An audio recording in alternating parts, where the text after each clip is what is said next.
হয়, প্ৰথমতে নমস্কাৰ জনাইছোঁ। আমাৰ আজি আমি ইতিমধ্যে অসমৰ মটৰ শ্ৰমিক সংগঠনসমূহৰ যৌথ মঞ্চৰ ফালৰ পৰা আমি শ্ৰম আয়ুক্তৰ কাৰ্যালয়ত ধৰ্ণা কাৰ্যসূচীৰ জৰিয়তে আমি স্মাৰকপত্ৰ প্ৰদান কৰিলোঁ আমাৰ বিভিন্ন দাবীত। আজি আমাৰ সমস্যা বহুত আছে, তাৰে ভিতৰত মূল সমস্যাকেইটা লৈ আমি দাবী উত্থাপন কৰি আছোঁ যে অসমৰ মটৰ শ্ৰমিকসকলৰ কোনো ধৰণৰ নিৰাপত্তাজনিত সামাজিক সুৰক্ষামূলক কোনো ধৰণৰ আঁচনি নাছিলে। এতিয়া চৰকাৰে যদিও এটা আঁচনি ঘোষণা কৰিছে কল্যাণ আঁচনি বুলি, কিন্তু আজি 5 বছৰ হ'ল ঘোষণা কৰা, আজিলৈকে কাৰ্যকৰী কৰা নহ'ল। গতিকে যাৰ প্ৰতিবাদত লগতে আমাৰ MV Act 2019 এমেণ্ডমেণ্ট কৰি যিটো শাস্তিমূলক ধাৰা আনিলে তাৰ ওপৰতো আমি আইনটো বাতিল কৰাৰ কাৰণে লাগিছোঁ। হিট এণ্ড ৰাণৰ নামত যিটো এটা শাস্তিমূলক ধাৰা আনিছে ভাৰতীয় ন্যায় সংহিতাৰ 102/6 এইটো আমি বাতিলৰ দাবী জনাইছোঁ।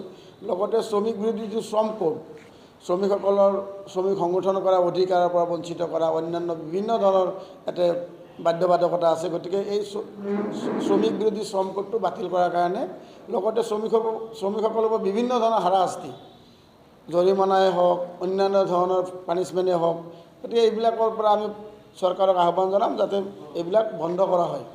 তো আজিৰ মূল দাবীৰ ভিতৰত কল্যাণ আঁচনি কাৰ্যকৰী কৰিবলৈ অতি শীঘ্ৰে আৰু লগতে MV Act এমেণ্ডমেণ্ট কৰাটো আমি বাতিল কৰাৰ দাবী জনাইছোঁ আৰু হিট এণ্ড ৰাণটো বাতিল কৰিব লাগে, লগতে শ্ৰম সংহিতা বা শ্ৰম কোড বাতিল কৰিব লাগে। এইটো মূল দাবী।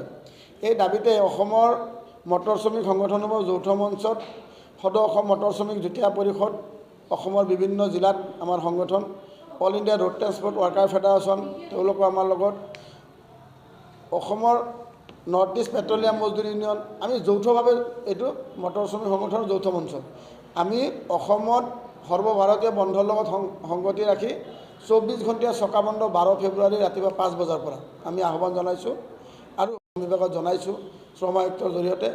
গতিকে তাৰপিছত পৰৱৰ্তী সময়ত আমি আলোচনাৰ মাধ্যমত তেওঁলোকক অনুৰোধ জনাম, যদি আমাৰ এই দাবীসমূহ কাৰ্যকৰী কৰাৰ কোনো ব্যৱস্থা গ্ৰহণ নকৰে অনাগত দিনত আমি ধাৰাবাহিকভাৱে চকা বন্ধৰ কাৰ্যসূচী হাতত ল'বলৈ বাধ্য হ'ম।